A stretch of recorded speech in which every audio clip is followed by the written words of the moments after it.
Hello, this is Lecture 5 on the Latter Prophets. Just to give a story recap, we've finished the former prophets, Joshua, Judges, 1st and 2nd Samuel, and 1st and 2nd Kings.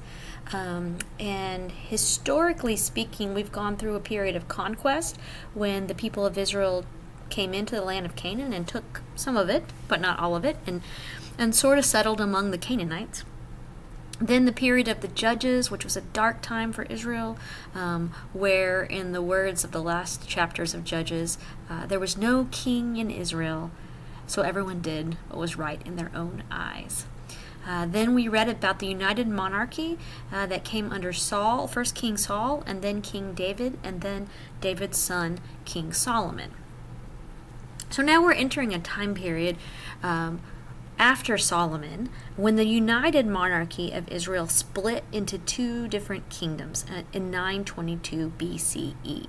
All the latter prophets that we're going to be looking at will be prophesying during this time period after the north and south have split. So the northern kingdom is called Israel, and it's comprised of 10 of the 12 tribes of Israel, and their capital is Samaria, as you see here on the map in the red. The southern kingdom is called Judah, and it is comprised of 2 of the 12 tribes, and the capital in Judah is Jerusalem. So the latter prophets refer to the books that are named after the prophets from the 8th through the 5th centuries BCE. Here they are in canonical order, or the order they appear in the Old Testament. Isaiah, Jeremiah, Ezekiel, who are all known as the major prophets, not because they're more important, but because they're longer books. And then the minor prophets, Hosea, Joel, Amos, Obadiah, Jonah, Micah, Nahum, Habakkuk, Zechariah, Haggai, Zephaniah, and Malachi. These are often known as the Book of the 12. Because in the Jewish Bible and the Tanakh, they are all in one scroll called the Book of the 12. There are 3 different crises that happened during this time period in Israel's history, and they're important to the historical context of these prophets. The 3 major crisis periods are the Assyrian crisis. This happens between the year 740 and 710 BCE, and this is when Assyria, the great empire at that time period, came into the northern kingdom and over several years sieged them and then destroyed them and took them, many of the people from the northern kingdom, off into exile. This is what we sometimes refer to as the 10 lost tribes of Israel. This northern kingdom, of course, was 10 tribes, and they ended up intermarrying with Assyrians. We don't really know where they went as a people. And so after the Assyrian crisis, we are just following the storyline of Judah, the southern kingdom. So the Babylonian crisis is the second crisis, from 610 to 550 BCE.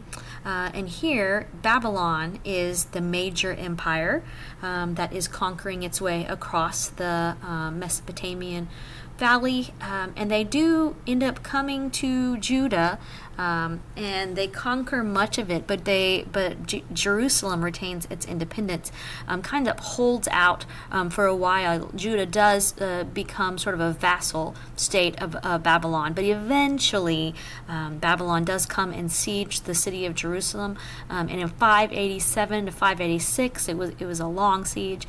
Finally, the Babylonians take Jerusalem, the capital of Judah, and destroy the temple, destroy much of Jerusalem, and take many of the prominent people there in Judah away to exile in Babylon. Now, the Restoration Crisis is the last one, and this covers the years from 530 to 450 BCE. And this involves when eventually the Jews, they're now actually called Jews at this point in history, the Jews are released from their exile by Persia, the Persian king, King CHRS. Persia has defeated Babylon, and Cyrus decides to let the people who have been in Babylon for 80 years, these people from Jerusalem, to go back to Israel and rebuild their temple and their city. And so over a long period of time, waves of these exiles return to Jerusalem and get about the difficult work of trying to rebuild a temple with very little resources, and also rebuild Jerusalem and their lives as they settle back into the Promised Land.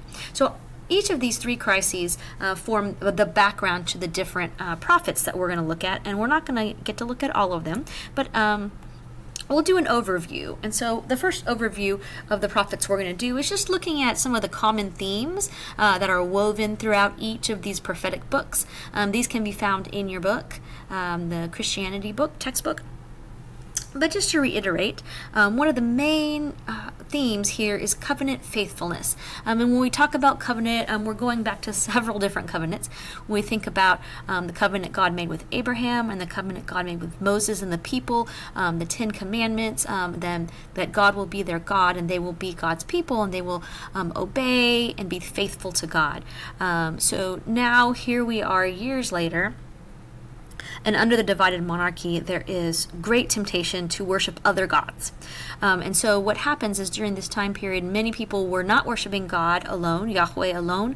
They ended up being henotheists rather than monotheists. They were worshiping many of the other gods of the kingdoms and the empires around them. But they still worshiped Yahweh, but just Yahweh is like their main God instead of being their only God. And so the prophets take great issue with this. The prophets bring their message from God to say, you covenanted to worship God alone, and you are not doing that. The other issue of covenant faithfulness is that part of those laws, the 10 Commandments and the other laws in Exodus and Leviticus, was that the people of God were supposed to display the character of God. And the character of God involves love of neighbor and justice. And at this point in Israel's history and Judah's history, they are not living lives of welcoming love and justice. In fact, they are going through the motions of their religion. It's a hollow, ritualistic religion where they come to the temple and they offer sacrifices, and they may even sing and pray, but their lives do not show the character of God. The second common theme of the prophets follows right on the heels of covenant faithfulness, and that is the idea that when the people of God are not faithful to God, and God keeps trying to bring them back through the prophets' messages, if they do not turn, if they do not repent, if they do not try to follow God with their whole hearts again, then judgment will come. It is the consequence of them worshiping other gods and of them not taking seriously their responsibility to show the character of God to the people, to the nations. And so in this message of judgment, there's always a call for repentance. God seems to be giving the people chance after chance after chance, and the prophets come and tell the people, repent, and many times, most of the time, they do not do that. And so the idea of judgment is that if you're not going to repent, then judgment is going to come, and that's going to be what changes your heart and brings people back to God. And then the third message throughout the prophets is the message of hope. And that is, even though there will be judgment, maybe Assyria will come and destroy Israel, or Babylon will come and take people into exile. But in the end, there is hope for our remnant, that God will not abandon God's people, that God will continue to forgive and to try to work with those people who will turn their hearts back to God. We tend to think that the Old Testament prophets are not applicable to us today. A lot of Christians think that, but a lot of the issues that the prophets were addressing in the people of God continue to be a problem in Christians, in the people of God today. And so just to give you an idea of some of the things that we do that very much parallels what the people of Israel and Judah did during this time period. We think about idolatry. In the ancient times, idolatry usually involved the people worshiping other gods, bowing down to Baal or the gods of other nations because they wanted to cover their bases. They wanted to have crops that grew, and they wanted to have fertility and blessing, and so they would worship the god of fertility so that they could cover their bases on that. We don't tend to make idols and worship other gods today, but when we make anything in our lives central rather than God, then we who are the people of God are actually committing idolatry. If we put ourselves first, our comfort, prioritizing comfort or wealth before following God, when we spend our time in ways that's not honoring to God, we spend our time on technology or on Netflix or whatever it might be, when we build our lives around something other than God, then we are participating in idolatry, just as the ancient Israelites did. We also do a bit of religious ritualism as well. There are many Christians throughout the country and the world that go to church because it's a habit, but they don't act like Christians every day. They don't show the character of God in the ways that they live every day. They might come and participate in communion, the Lord's Supper, come and pray, but they don't think about the meaning of those prayers or of those acts of worship. And they don't change their lives to line up with God's priorities for the world. And this is religious ritualism, just like the ancient Israelites committed during this time of prophecy. And then social injustice was one of the other major complaints of the prophets. And we, as Christians, should be standing up against social injustice because justice and love of neighbor are two of the major principles of Christianity based on the Old Testament and also the teaching of Jesus. So when we don't stand up for those who are oppressed or those who have no voice or no power, if we do not give our resources to help those in need, if we see the problems in our society and we do nothing to change it, then we are neglecting our duty as Christians, as followers of the just and loving God. So we also commit these acts of social injustice. So it's important, I think, to realize these are not just old accusations from ancient books that have no impact on us today. We actually commit some of the same sins and disobedience that Israel did today.